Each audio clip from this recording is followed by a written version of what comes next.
Hey folks, Thack and Brenda here with AOK Urban Homesteading, and we are learning about beekeeping.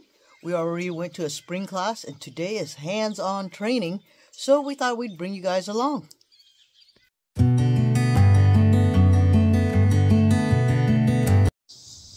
Hey folks, Thack with AOK Urban Homestead, and before we go on to our video, I would like to take this moment to talk to you about this company that, well, I really truly believe in what they're doing, so I thought I'd help them out by making this short little clip.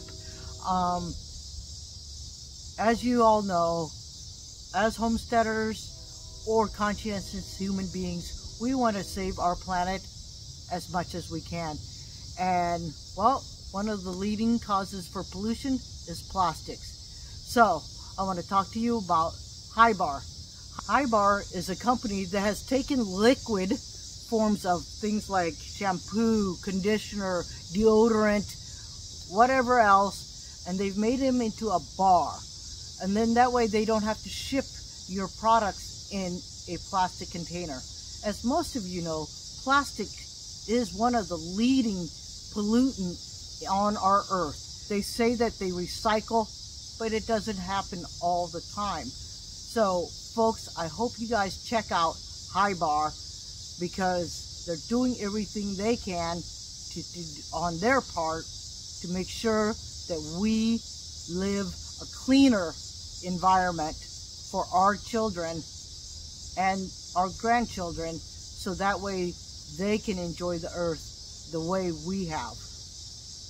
Hibar, beauty on a mission. Inspiring a movement away from single-use plastic. When you're buying a shampoo or conditioner, you're buying results, right?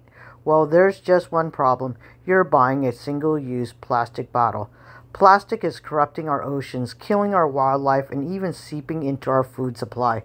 Does that mean we have to give up looking good and having quality products? No, not if you are buying from Hibar, which gives you the salon quality products and results that you have come to expect. Folks, I am going to leave a link in the description box. If you guys have a chance, please take a look, and maybe you guys can help me support this company in what they're trying to do, and that is just to help us clean up the earth. On to our video. Folks, this video is all over the place, so first, let's go see how they are going to help us do mite treatments. I will put subtitles wherever I can so that it'll help you figure things out along the way. I just fill the crucible with powder and I scrape off the excess. It's that simple. Okay? I don't measure. And you can overdose. You can use a lot. Seriously. A lot of places say you use a certain amount, but just go ahead and fill your crucible if you use this style. Okay? I fill it, then I place it in the back of the hive. Turn it around in here and close it up. I can take my hive tool and stuff it in. Normally I have a hive tool on me. I don't have one on me. So the back is closed up. Front's closed up, I hook it up to the battery, and it takes 4 minutes, 45 seconds for that crucible to vaporize completely. Okay? So when you get a mass, make sure it's a mass that passes. Okay? And so I've got this on. I've done this. Put on the mask before you hook it up to the battery. You can. A lot of times, you know, I'll hook it up to the battery. It takes a while for the vapors to actually start to come out. What kind of mask is that called? It's an acid mask. There are full face masks that you could wear, and I would recommend a full face mask with this other vaporizer. It takes 4 minutes, 45 seconds. After that, I pull a wand out.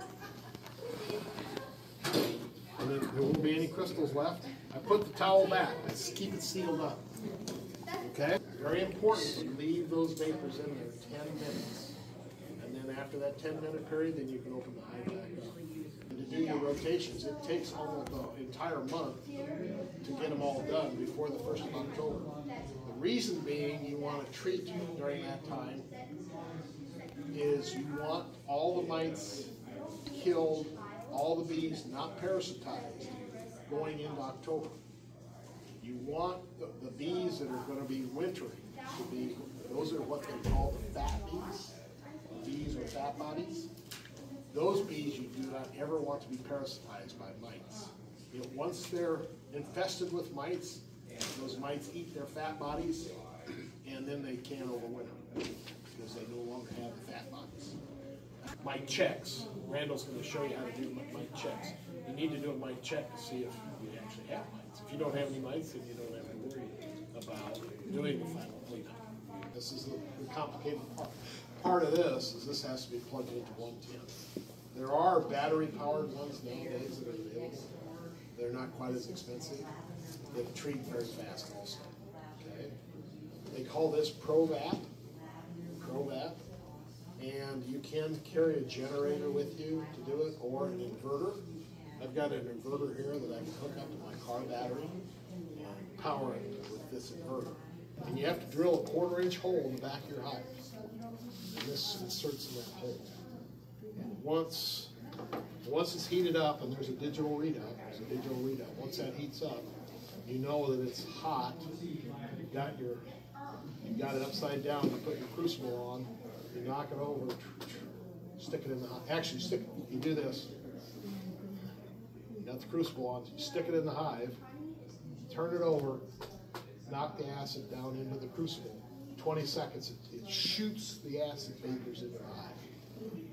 This is where a full face mask is very important, because it could blow back at you, and actually even on your arms and everything. I'm not a big fan of this style. I bought this, I used it one season, and I haven't used it since. All right, I'm back.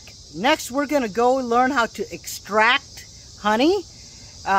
There's a lot of different ways, so that's where we're headed next. Off the covers, you bang this on a board or something right out in front of the hive, all the bees will crawl back in, and you just take this and set it in an empty box off to the side.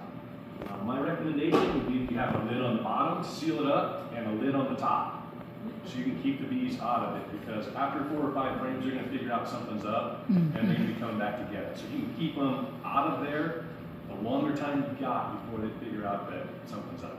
The next thing you could do is to use a bee escape. This fits right into that. If you have a inner cover with a square hole in it, this will fit right into there. They're a couple bucks. I use a different method, but what you're going to do is you're going to pick up all of your supers, set this down on top of the brood box, put your escape in there, and then stack all your supers back up on top here. And then the bees over time will work their way down through that, most of them. Yep. And then you can just take like a leaf blower or a bee blower and just real quick across the frames and blow those bees out of there.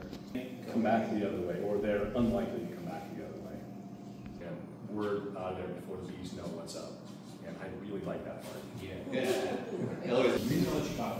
That is very cool. This is how I do it. This is a few more. I like it. It's got a note on the underside. When I pull a frame and I see this, I'm thinking that's probably not red. Okay? And what I was taught was to do like a rain test or a shake test. And the rain, before I start, the rain or shake test doesn't tell me it's okay to take. It's a confirmation that it's not okay to take it. So if I take this and do like this and I give it one of these and I see anything rain out of it onto the frames underneath it here, I know it's not okay to take this. Okay? If nothing comes out, it doesn't mean it is okay and it's ready. It's more of a no, definitely not out. But when this is ready, I'm going to bring these back. I'm going to bring them into the garage, let it run the dehumidifier for a couple days if I think I need to. And I'm going to put the refractometer on it to see if it's ready. And do you want to? Sure. We're just making sure that the honey's dry, right? We all probably have like a general notion that if your honey is too wet, if the bees haven't cured it all down from nectar into honey, it can ferment, right? So you can have a pail of that, especially as it starts to crystallize, if it's right in kind of a high moisture content, you're dropping some of the sugars out of solution, and so what remains is even more dilute, and you can get fermentation going on in your pail as it's sitting there. So we're trying to avoid that by only extracting dry honey, right? So your threshold, if you read it in a bee book or whatever, is about 18.5%, somewhere in there, 18. And what you'll find too is honey that's another percent or so drier is way better, way sweeter. I like a little bit of more gummy texture to it. So it's a quality thing as well. The refractometer is our tool for that. So I brought a bunch. You can get refractometers for anything. This is one I use for antifreeze, vehicle coolant. I got another one I use for home brewing, making beer and mead and all that kind of stuff. We need them in the right range. That's the point of that is, this one breeds way more moisture, right? So if you put honey on this, it won't even be in the range that's what we're looking at. You can buy one like this for 30 bucks, 35 bucks. You can buy one like this one for 450 bucks. There's also digital ones. This is Lynn Wilbur's. It has a little stainless tray in here. You calibrate this with distilled water. It's very easy. It gives you a digital readout of your honey. You put a couple drops of honey in that little well. And so it's no holding it up to a light and trying to read a line. It tells you exactly what your moisture content is, but of course you're paying for that precision and convenience. Super nice. For 30 bucks, you can get this off of Amazon or eBay or whatever, and in my experience, they read pretty well. This is honey that we extracted in the last demonstration. I'll show it to you.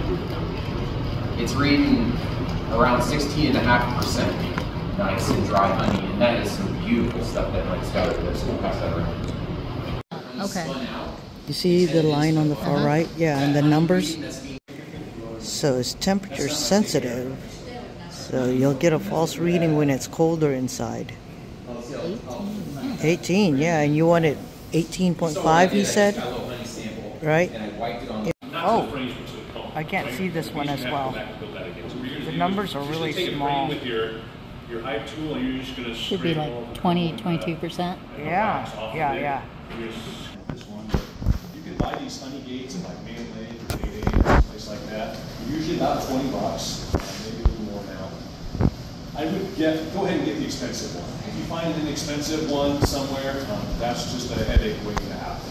You can pick them up for $5. You just drill a hole inside your bucket, put this in. There's a nut and a O-ring there, and just seal that up. This is one that's been made. You put all the information here on top. He used a 3-gallon bucket inside of here. He cut some holes in the bottom of it. Nice. And then he bought this stainless steel piece with holes in it from, I think, McMaster car. And it just fits right in the bottom. You can do that with a 3-gallon. I think you can do the same thing with a 5-gallon. Again, if you have a honey gate on the bottom, then you can just open it up and drain it out as the wax drips out of it. What we've been using is these strainers. So they make different coarsenesses of these. This is a 600 micron strainer. I believe this one is a 400. They make an even smaller one of these. It's a 200. I like the extremes. The 600 one collects most of the wax, lets the honey through more quickly, kind of leaves most of the essence of the honey intact and not filtering out a lot of the pollens and things that we want to be in there, the small grains of pollen that we want to be in there. The 200 one, that one goes in my sink. Anything I wash goes through that 200 micron strainer. That way I catch all the wax and things like that before it gets into my drain and clogs it up the next time my wife uses a bunch of hot water. Some ways that you can just take out and dump out and put it back in. Okay. It's homemade. Oh, he said they used to sell it, but now they don't. Yeah. It's not food grade anymore. Yeah. Oh. And then you have to take this out of the pail and it's full of honey. Decapping. The first tool you could use is this capping scratcher, and you can use this a couple different ways. You can get underneath the cappings and pick them off, or you can just take and run across the top and just scratch them and break them. Rollers with the pokey fingers on them, you can just roll that over the top of it. What I don't like about these is the cappings get inside here and they plug up and then they start to tear up the cones. The bread knife, and I really like my bread knife. And this just wasn't worth the hassle to me. Caked up with burnt on honey, and that just didn't look like something I wanted to deal with. So this is what I've been using now. It's made by Simple Harmony Farms. You just take the frame and just push it down through there and pull it back out, and those rollers will pierce all of this, most of the cells. It's almost like a swinger. Once I have the extractor going, I'll just keep decapping and put them in a tank like this until we're done spinning, and then when the spinner's ready, I'll pull them out of here and put them into the spinner. This is what I used to use. This is just a bus tub. Yeah. But that's so nice. It's like it's almost made for it. And it allows you to be uncapping while your extractor's running, right? Because these things get drippy as soon as you remove the cap. Spot that's maybe not drawn out far enough. I'll just take this, so these are my wood frames, and I'm slicing down the frame this way. If I get a spot that's not capped, I'm just going to flex the knife this way a little bit. You see how the knife bowed? Yeah. Now I can use that to just, if I have a spot that's not drawn out very well, I can usually just put some pressure on that knife and pick up that spot that's not drawn out far enough. I borrowed somebody's hand crank extractor. That is absolutely my favorite way to handle extraction. There's just something about the smell of the honey coming out of there, hearing the honey raining against the outside of that container as you're extracting it. And obviously, it's a lot more work. This is a tangential extractor. The frames are going to go in here sideways. And I would say when we were doing it this way, we would stop when that outside was halfway empty, flip it, and we would extract that half all the way and then flip it back. It's a lot of work, but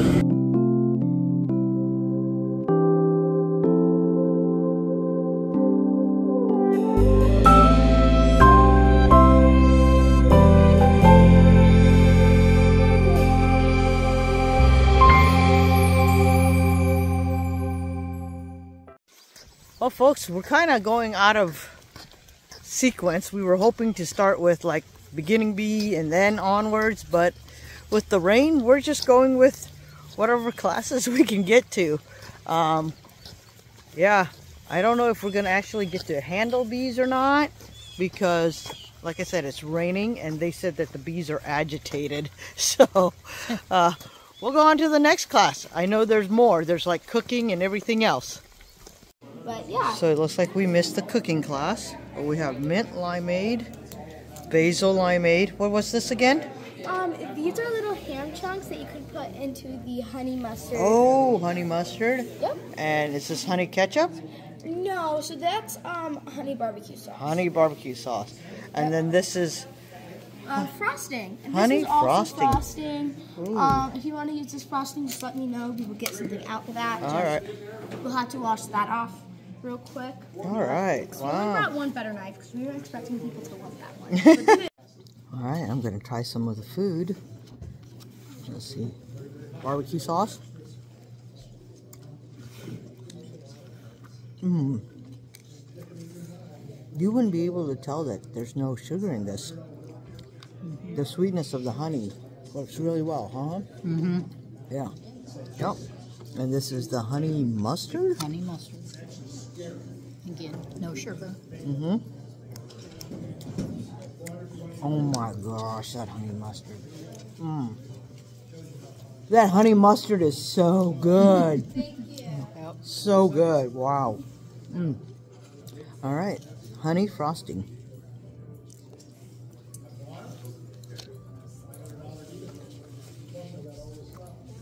Oh my gosh. Mmm. That is so good. That's like the best frosting ever. Yeah. Like, it's not overly sweet, overly powerful. Mm-hmm. It's just really good. Yeah. Oh, and I have the basil limeade. That is so delicious. I had the mint also, and that was delicious too. I think we need to start making it with the mint we have at home. Mm-hmm. So during this little break, I'll show you what's available for the silent auction. Alright, so we have everything bee related. Oh, look at that apron. So I get on the hive tool right here.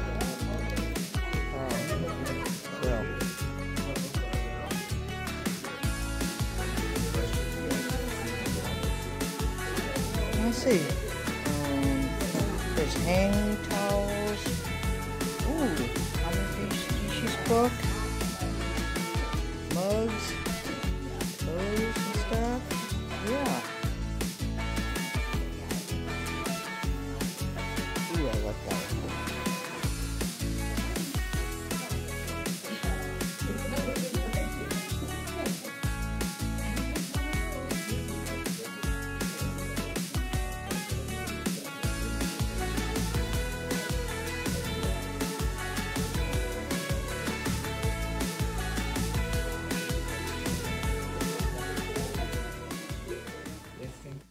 Well, we are rushing with our hats out to go see and actually maybe handle some bees. Hello. Can you see the two red kind of oval dots? Sorry, they should just look further away like... they look orange. Oh, okay. Maybe that's the mesh. It's possible. Do you want to hold that up and look at it? You can pass it around, see if you can see the two mites. A treat early in the spring. And then the other time that would be important in Iowa, I would say, is right after you take the honey off. So that's good.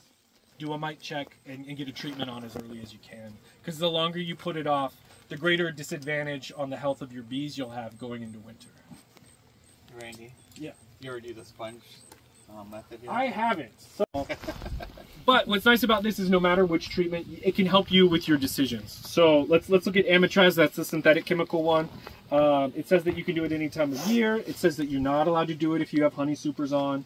It takes 6 to 8 weeks for the treatment period. Then you have to wait 2 weeks before you put honey supers on after. Whereas if you go down to oxalic acid, they want you to wear gloves, goggles, and a ventilator mask. They're a little aggressive. So this sheet's really great. I'll pass it around. Ever see in Massachusetts? Thank you. I'm with her. Okay. Jamie gave me the PDF. I think we're using it on next week. Oh, well, this is an old. I'm just not trying. I'm trying not to reinvent the wheel. And, on a rainy day, when you open up hives, is that not really a big deal? Don't open up the hives on a day. Don't. Aggressive. They're all at home, right? Because they're not foraging. They're going to be more aggressive. They're going to be more likely. There won't be bees out foraging, so you have all the bees in the hive. And I don't like getting their wax wet. Yeah, that's what I thought. So fall through that might stand. You put a tablespoon of powdered sugar on them, roll them up, shake it around, make sure they all get coated, set it in the shade for 2 minutes. There you go. Oh, wow. There's a lot of them. Yeah. Okay. Well, folks, we didn't video much because we were running late on the video, on the class. So we just wanted to get there. I'm going to keep my hood on for a minute until we're completely clear because I am very allergic. But look at that tree, honey. Whoa, sorry, got distracted. Let me show you guys this tree. Nice. We're at an arboretum, so they have some really cool looking stuff here. Look at that. Wow. That is absolutely beautiful. I don't know. Maybe there's a thing somewhere to tell us.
different insects that can come and be pests inside your hive. And we have some samples of them. But as Jamie mentioned, my name is Randall Cass. I'm the bee extension specialist at Iowa State. I've been here for almost 7 years. I come out and give talks like this to beekeepers. I answer beekeeper inquiries and emails. Right this time of year, or this year, it's the 3rd Thursday of every month. But if you go to our website, if you just Google ISU bee program, that's probably the easiest way to get to it. The 3 Ps are the main culprit for why we lose our colonies. 3 Ps being pesticides, poor forage availability, and pests and pathogens. Okay, I guess that's technically 4 Ps now that I'm looking at it, but we lump pests and pathogens together in the same one. So usually when I'm talking to people, when people say, why did my bees die? It's usually one of these has the culprit. Today it doesn't look right. You can see this frame, it's what I call a nasty frame, or a gross frame. Something's not going on there. They've got all this yellow pollen across the middle. They've got a spotty brood pattern, or what I like to call a shotgun brood pattern.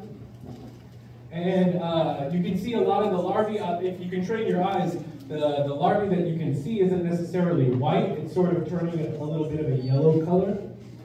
It's a good wall-to-wall frame full of capped brood. All the brood is capped, which means it's all close to the same age. It seems like a healthy queen is laying there. So how do we avoid having our frames turn into something nasty like this?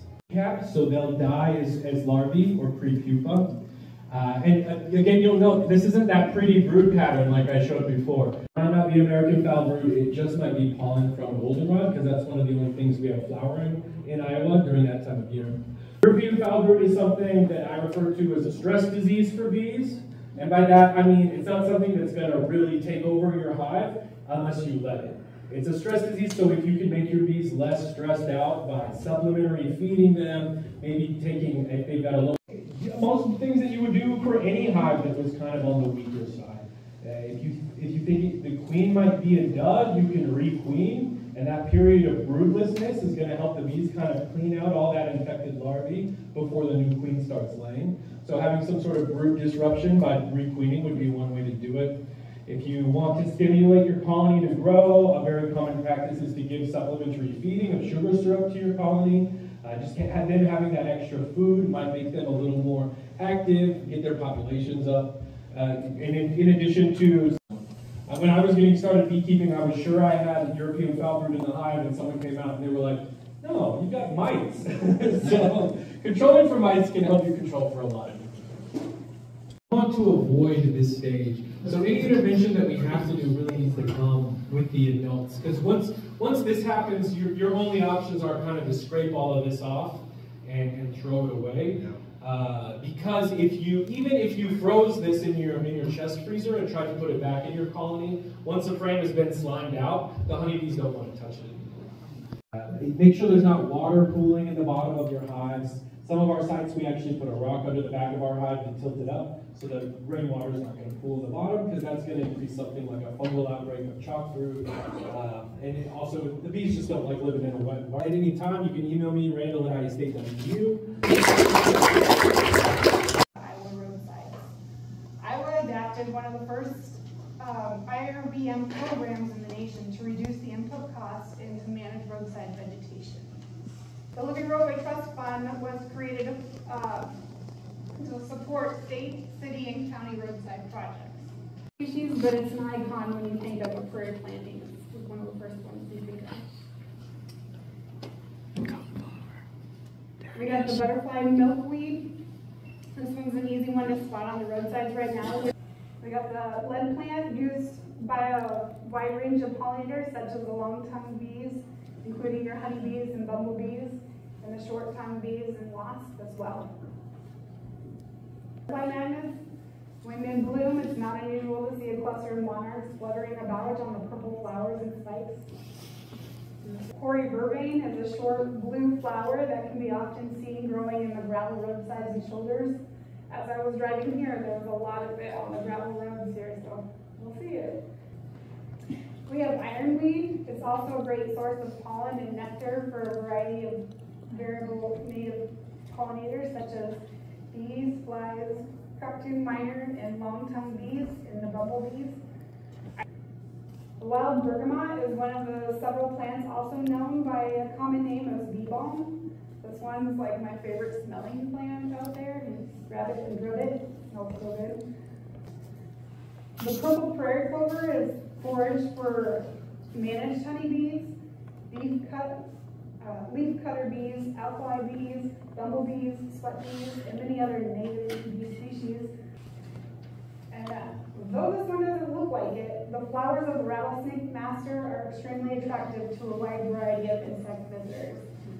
One study counted over 180 different species visiting rattlesnake master flowers, including a wide variety of bees, wasps, flies, butterflies, including monarchs, beetles, and true bugs. Many of the wasps that visit rattlesnake master are predators that gather other insects to feed their young. Long-tongued bees are the primary pollinators of flowers of the compass plant, including bumblebees, minor bees, long leaf-cutting bees, and others. Short-tongued bees and flies also visit the flowers, but they're less effective at pollinating it. This one's a very common one, and one of the first species to arrive in a newly planted prairie is the black-eyed Susan. Native bees, small butterflies, skippers, pollinating flies, and beetles seek nectar from the pollen of these flowers.